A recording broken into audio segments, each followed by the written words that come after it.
क्या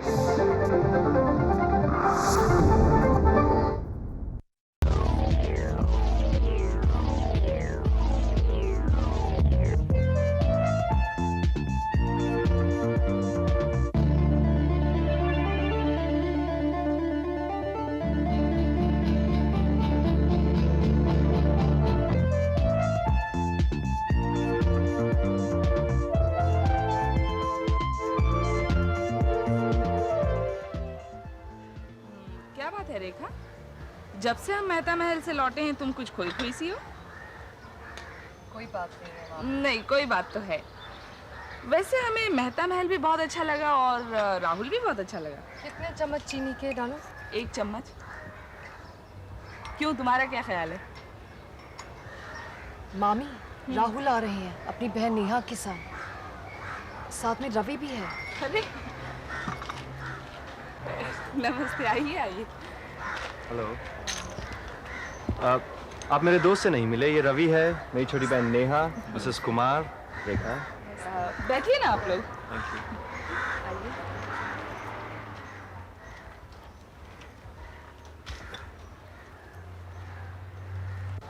कैसी हैं आप?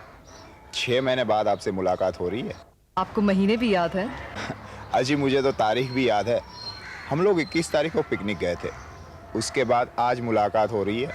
आपकी याददाश्त इतनी अच्छी है, ये देखकर मुझे बहुत खुशी हो रही है। हम लोग तो सोच रहे थे आप हम सबको भूल गए हैं। कुछ लोग ऐसे होते हैं जिन्हें कोई चाह के भी भूल नहीं सकता। बम्बई में सब लोग कैसे हैं? आपकी बहनें, मम्मी पापा? जी बिल्कुल, सब ठीक है। आप लोग यहाँ ठीक से सेटल हो गए ना? किसी चीज़ की परेशानी हो तो हमें ज़रूर बता दीजिएगा। जी थैंक यू, सब ठीक है। वैसे भी किसी शहर को जानने समझने के लिए 6 महीने काफ़ी होते हैं। आप लोग चाय लेंगे, कॉफ़ी या ठंडा? No no thank you. Actually हम आपको इनवाइट करने आए थे। इनवाइट? आप लोग इस शनिवार को हमारे साथ खाना खाने आइए। अरे नहीं, इस तकल्लुफ़ की क्या ज़रूरत है? इसमें तकल्लुफ़ की क्या बात है? अगले हफ्ते तो आप कश्मीर जा रही हैं, उससे पहले खाना खा लेते हैं साथ। रवि की बहनें भी यहाँ हैं।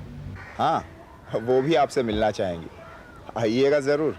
कल हम लोग फिशिंग का प्रोग्राम बना रहे हैं। कुमार साहब आ सकेंगे ना? कल तो छुट्टी है। अरे ऐसा मौका वो कभी हाथ से नहीं जाने देंगे। अगर उन्हें कोई साथी मिल जाए तो सारा दिन नदी के किनारे मौन व्रत लिए बैठे रहेंगे। भाई मुझे तो बड़ी बोरियत होती है। तो आप एक काम कीजिए, सुबह जब ये लोग फिशिंग के लिए जाए तो आप हमारे साथ कॉफ़ी ले लीजिए। यहाँ क्या करेंगी? वैसे कुछ खास नहीं। तो बस फिर आप आ जाइए। उतने बड़े घर में ज़्यादा लोग हो तो ही अच्छा लगता है। आप भी आएंगी ना? इन लोगों को तो इतनी देर लगेगी, हम लोग इतनी देर आके। घबराइए नहीं, जब आप कहेंगी तो हम आपको घर पहुंचा देंगे। देखिए, आप लोग आइएगा ज़रूर। राहुल को तो फिशिंग का शौक है नहीं, मैं ही ज़बरदस्ती ले जा रहा हूँ। पता नहीं कब छोड़ छाड़ के चला है। साथी तो मुझे ही चाहिए ना। अरे आप थक जाएंगे, लेकिन कुमार साहब उठने वाले नहीं हैं, इसीलिए मैंने उनके साथ जाना छोड़ दिया। जरा सा खांसो बोलो तो बड़ा गुस्सा करते हैं। वंडरफुल। कल आप लोग डिनर लंच सब मछली का कीजिए। और ब्रेकफास्ट नहीं? मछली इतनी बुद्धू नहीं होती कि फौरन कांटे की तरफ चली आए। वैसे पकड़ने में देरी लगेगी, है ना? तो चले हम लोग, कुमकुम लीना खाने पे इंतजार कर रही होगी। वैसे कल तो मिल ही रहे हम लोग। हाँ जरूर। ओके, नमस्ते। नमस्ते।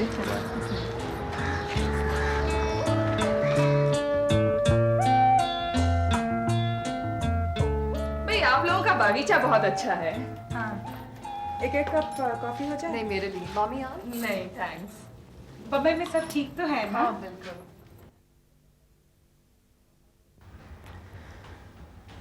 आपके बगीचे में काफी फलों के पेड़ है ना? भाई नेहा, अपने घर की चीज का स्वाद ही कुछ और होता है। लखनऊ में हमारे कंपाउंड में कुछ आम के पेड़ थे, उनके आम मुझे हमेशा ज्यादा मीठे लगते थे। भैया कह रहे थे आपको लिखने का बहुत शौक है। हाँ, कभी कभी कुछ कर लेती हूँ। लेकिन आपको वक्त ही कहाँ मिलता होगा। लिखने से घूमने का शौक ज्यादा है शायद। सुना पिछले दिनों आप दिल्ली गई थी और अब कश्मीर जा रही हैं। लिखने के लिए कश्मीर से खूबसूरत और कौन सी जगह हो सकती है? बिल्कुल, मैं वहाँ 4-5 बार जा चुकी हूँ, लेकिन वो जगह हर बार और ज़्यादा खूबसूरत लगती है। ये लो भैया, आ गए। आइए बैठिए। फिशिंग में मन नहीं लगा क्या? फिशिंग का तो मुझे शौक नहीं, रवि ने जबरदस्ती की तो मैं चला गया। अब आप आराम से बैठिए, वो दोनों शाम से पहले लौटने वाले नहीं हैं, पूरी तैयारी से गए हैं। आप लोगों ने कुछ मेरे खाया? ख्याल में पहले तो थोड़ा बहुत शौक था, अब तो बिल्कुल नहीं रहा। लेकिन दीदी, इंसान के शौक तो बदलते रहते हैं। रेखा, क्या तुम्हारी बहन को पार्टीज के अभी भी उतने ही शौक है? उसे आर्मी के लोग बहुत पसंद है ना? चले मामी। आप खाना खा के जाइएगा, रवि और कुमार साहब तो वहीं खा लेंगे। नेहा, उन्हें पैक लंच भिजवा देना। अभी हम लोगों ने इतना खा लिया कि लंच की जरूरत ही नहीं पड़ेगी। मैं और रेखा मैटनी शो देखने जा रहे हैं। लगता है आप लोगों को फिल्मों का बहुत शौक है। यू नो नेहा, बॉम्बे में ये सब इतनी दूर से मिसेस कपूर के यहाँ वीडियो देखने आया करते थे। क्यों, आपको पसंद नहीं? जी नहीं, हिंदी फिल्में देखना वक्त की बर्बादी है। ओह, तो फिर आप क्रिटिक क्यों नहीं बन जाती? वो काम आप बहुत अच्छा कर लेंगी। मामी चले। अच्छा चलते हैं लोग। Thank you very much. You welcome. Thank you Neha. अच्छा, फिर शनिवार को डिनर पे मिलेंगे। जरूर। ओके चलिए मैं आपको छोड़ ओके, बाय बाय। बाय।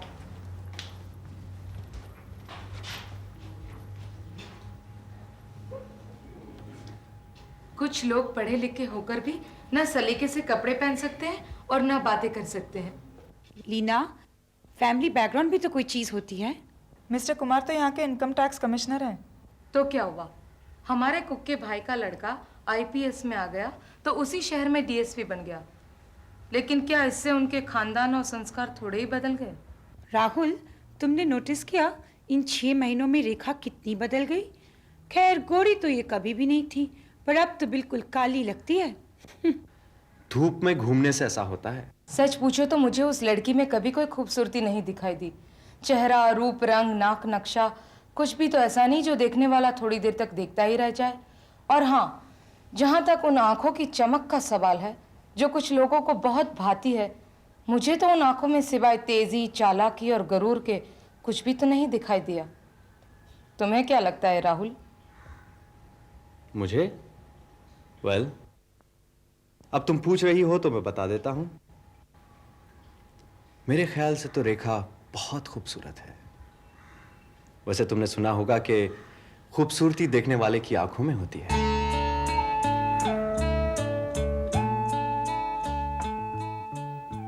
प्रिय रेखा, जो मैं लिखने जा रही हूँ तुम्हें चौंका देगा।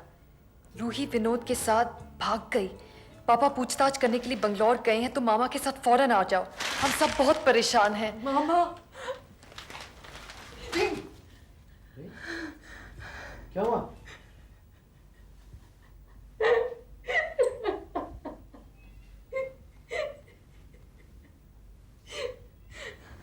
तबीयत तो ठीक है ना? क्या बात है रेखा? मैं क्या करूं राहुल?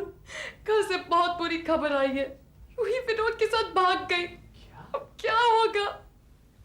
वो बर्बाद हो जाएगी। इस लड़की ने क्या कर डाला? आपने मुझे विनोद के बारे में जो कुछ बताया था, अगर मैंने मम्मी पापा को बता दिया होता तो शायद ये सब कभी नहीं होता। ये सारी मेरी गलती है। मैंने किसी को उनके बारे में कुछ नहीं कहा। और रूही तो नासमझ है। उसे बर्बाद करके विनोद को क्या मिलेगा? और पापा के पास देने के लिए तो कुछ भी नहीं है सिवाय अपनी इज्जत। और अगर वो भी चली गई तो वो जीते जी मर जाएंगे।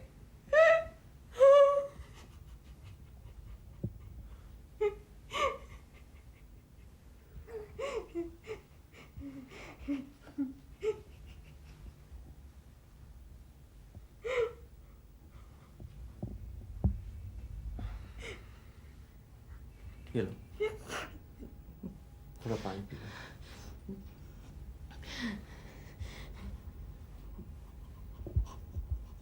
मुझे बहुत दुख है। उसे ऐसा नहीं करना चाहिए था। पता चला वो कहाँ गए? पापा बंगलौर गए उनका पता लगाने। क्या मालूम इसे कहाँ ले गया होगा। अगर बंबई में भी है तो क्या वहां ढूंढना आसान है? काश मैं आपकी मदद कर पाता, पर मेरे यहाँ आने से आपकी परेशानी और बढ़ गई है। I am sorry. नहीं, ऐसी तो कोई बात नहीं। ये बातें छुपाई तो न जाती हैं। आप नेहा से कहिएगा कि हमें कोई ज़रूरी काम से बम्बई जाना पड़ा, और अगर लीना और कुमकुम को इस बात का पता न चले तो बेहतर होगा। मुझ पे भरोसा रखिए, किसी से नहीं कहूंगा। मैं आपका दुख महसूस कर रहा हूं।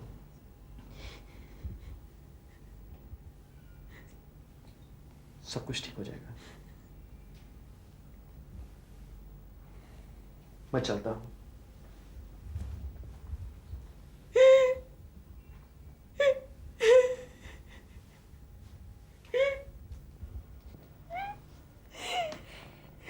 रूही, तूने ये क्या कर डाला? भागने के पहले जरा सोच तो लिया होता। मम्मी पापा कितने परेशान होंगे, बेचारे पापा। काश मैंने विनोद के बारे में सबको बता दिया होता। अब मैं क्या करूं? रेखा, मामी, तू रो रही थी क्या? अरे तुम्हारी तबीयत तो ठीक है ना? हाँ, ये पढ़ो।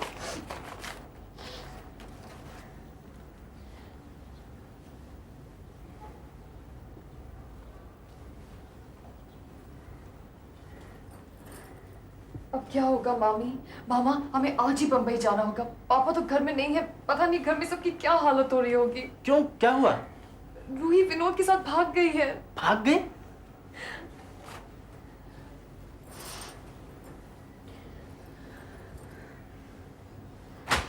औलाद ना हो तो आदमी सब्र कर सकता है, लेकिन होने के बाद इतनी निकम्मी और नालायक निकल जाए तो आदमी क्या करे? बेचारे जीजा जी, इस उम्र में ये सब देखना था। दीदी ने तो रूही को कुछ ज्यादा ही आजादी दे रखी थी। लेकिन रूपा और रेखा भी तो उसी घर में पली है। नहीं, ये सारा मेरा कसूर है। मुझे रूही को विनोद से मिलने से रोकना चाहिए था। विनोद को स्कूल का लड़का नहीं है, उसे मालूम है कि लड़की को भगाने का अपराध में उस पर कोर्ट मार्शल हो सकता है। नहीं मामा जी, कोर्ट मार्शल नहीं हो सकता। वो आर्मी में नहीं है। ये भी उसका एक झूठ ही था। अरे दूसरे का नहीं तो कम से कम अपनी इज्जत और बदनामी का तो ख्याल रख सकता है। अगर शादी करनी ही थी तो इस तरह चुपचाप भागने की क्या जरूरत थी? नहीं मामी, विनोद को पता है पापा के पास देने के लिए कुछ भी नहीं है। और रूही जैसी गरीब लड़की से शादी कभी नहीं करेगा। मुझे तो ताज्जुब होता है कि रूही ऐसा बचपना कैसे कर सकती है। बिना शादी के उसके साथ कैसे रहने की हिम्मत कर सकती है वो? मामी, वो बहुत छोटी है, नासमझ है। और विनोद को तो बातों के जाल में फंसाना खूब आता है। वो एक लालची, झूठा और मक्कार इंसान है। अपने फायदे के लिए कुछ भी कर सकता है। तुम ये सब कुछ जानती थी? हाँ, उसने मुझसे भी हर बात में हमेशा झूठ ही बोला है। राहुल के सारे एहसानों के बदले उसने उस पर उल्टे सीधे इल्जाम ही लगाए हैं। यहाँ तक कि क्या रूही को उसके बारे में मालूम था? क्या तुमने बताया था? नहीं मामा, यही बात तो मुझे खाए जा रही है। दिल्ली जाने से पहले मैं भी समझती थी वो एक अच्छा और नेक इंसान है, लेकिन दिल्ली में राहुल और मेजर मेहता से उसकी असलियत का पता चल गया। मैंने उसके बारे में किसी को कुछ नहीं कहा। मैं तो सपनों में भी नहीं सोच सकती थी कि रूही के बारे में उसके मन में ऐसी कोई भावना हो सकती है। अगर रूही के लिए उसके मन में जरा सा भी प्यार होता तो कभी भागने की बात नहीं करता। यूं बेवकूफ लड़कियों को उल्लू बनाकर उनका फायदा उठाना, मैं भी यही सोच रही थी मामी। इस पागल लड़की ने क्या कर डाला। जब भी मैं पापा के बारे में सोचती हूँ तो मेरा जी मामा, आप हमारे साथ चलेंगे ना? हाँ बेटा, जरूर चलेंगे, जरूर।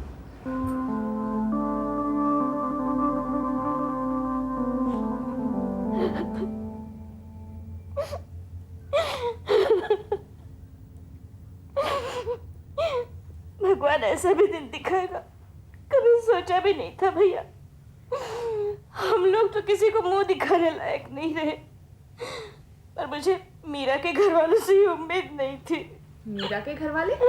हाँ, वही जिनके घर रूही विनोद से मिली थी। लड़की पर निगाह रखते तो भला ये सब होता, पर उन्हें क्या, बदनामी तो हमारी हो रही है। मम्मी, दूसरों को दोष देने से क्या फायदा? अरे मैं कितना मना कर रही थी कि बेकार इधर उधर मत घुमा करो, पर मेरी कोई सुनता था? हे भगवान, मेरी भोली भाली बच्ची को बहका कर ले गया। और अब पीछे पीछे तुम्हारे जीजाजी गए हैं। तुम्हें तो उनके दिमाग का पता है, गुस्से के मारे लड़ बैठेंगे। और उस मरे के पास तो पिस्तौल है, कहीं दाग दिया तो इनका तो काम ही तमाम हो जाएगा। कैसी बातें कर रही हो दीदी? अरे भैया, मेरे आंखों के सामने तो सब घूम रहा है। वो मोहन तो चिता ठंडी होते ही हम सबको घर से बाहर निकाल देगा। सड़कों पर मारी मारी फिरेगी तुम्हारी बहन। ए भगवान, अपने आप को संभालो दीदी। क्या बेकार की बातें सोच रही हो? हो सकता है उन लोगों ने शादी कर ली हो या करने की सोच रहे हो। अरे भैया, तुम्हारे मुंह में घी शक्कर। अगर शादी हो गई होगी तो हम सबके सब संकट कट जाएंगे। भैया, तुम ऐसा करो, तुम आज ही चले जाओ और जैसे भी हो उन दोनों को ढूंढ निकालो, वरना तुम अपने जीजाजी को तो जानते ही हो, इनके बस का कुछ नहीं, खाली हाथ हिलाते हुए वापस आएंगे।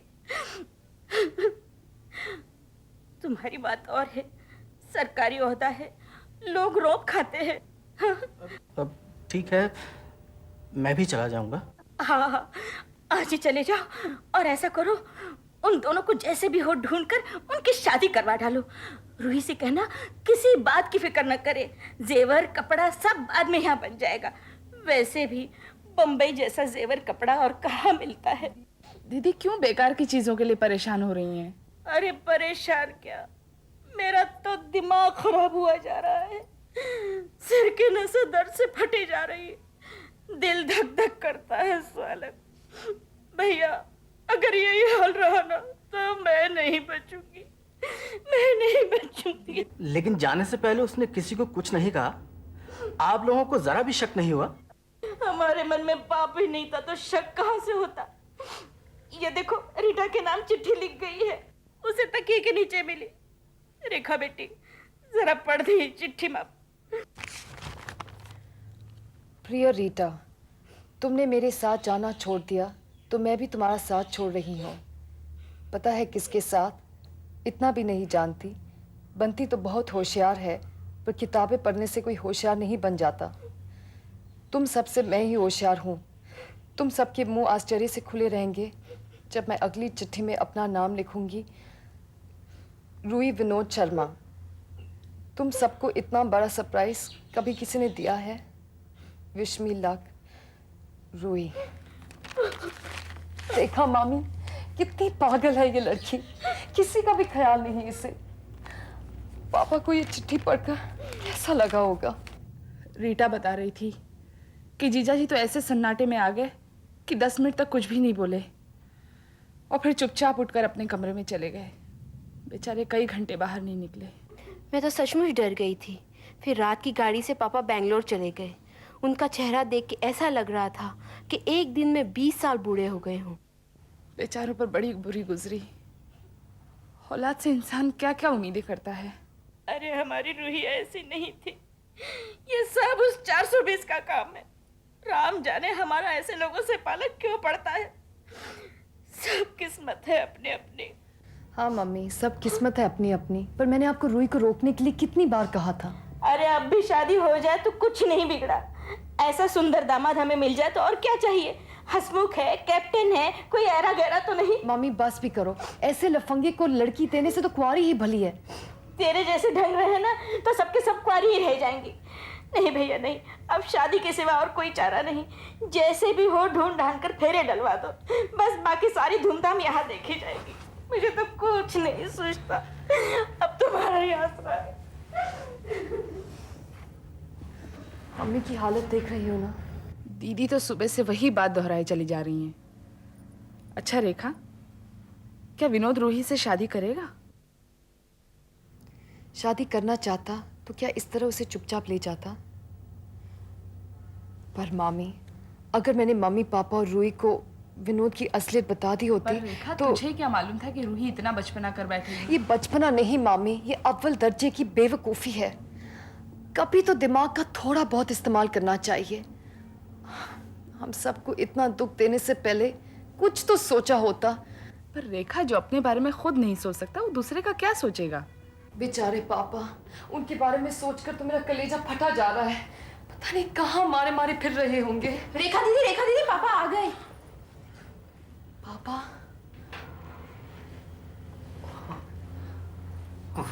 पापा। हाँ बेटा। कुछ पता चला? नहीं। वहां भी नहीं? तो फिर कहाँ ले गया मेरी बच्ची को? उसके पास तो पिस्तौल भी है, कहीं मार के फेंक न दिया हो मेरी बेटी को। आप 2 दिन तक वहां रहे और आपको कुछ पता नहीं लगा? नहीं, वो 1 महीने की छुट्टी लेकर ऑफिस से कहीं बाहर गया है। मैंने उसे ढूंढने की बहुत कोशिश की, पर अब तो ये भी नहीं कह सकता कि वो मेरी लड़की को लेकर भागा है। क्यों नहीं कह सकते? एक तरफ तो तुम रूही के साथ उसकी शादी की बात सोच रही हो, और दूसरी तरफ पुलिस को खबर करके उसे हथकड़ियां डलवाना चाहती हो। तुम्हारा भी बस। पर तुम्हारा क्यों? सारा कसूर तो मेरा है। ये सब मेरी वजह से हुआ है, सब मेरी वजह से हुआ है। आप भी क्यों? हम सब जिम्मेदार हैं इसके। नहीं रेखा, नहीं। तुमने मुझे वार्न करने की कोशिश की थी बेटा, पर मैं ही नहीं समझ पाया। अब उस नासमझी की सजा तो भुगतनी ही पड़ेगी। ये दुख झेलना ही पड़ेगा ना। पापा, हम आपको ऐसा दुख कभी नहीं देंगे पापा। हाँ, अब कोई मुझे ऐसा दुख नहीं दे पाएगा, कोई नहीं। आज से तुम लोगों का इस घर से बाहर निकलना बंद। न तुम लोग कहीं जाओगे, न कोई लड़का यहां आएगा, समझी? नहीं, नहीं रीटा, मत रो बेटा। मैं जानता हूं मुझे ऐसा दुख नहीं दे सकती। मत रो बेटा, तू तो मेरी प्यारी गुड़िया है ना। मत रो, मत रो।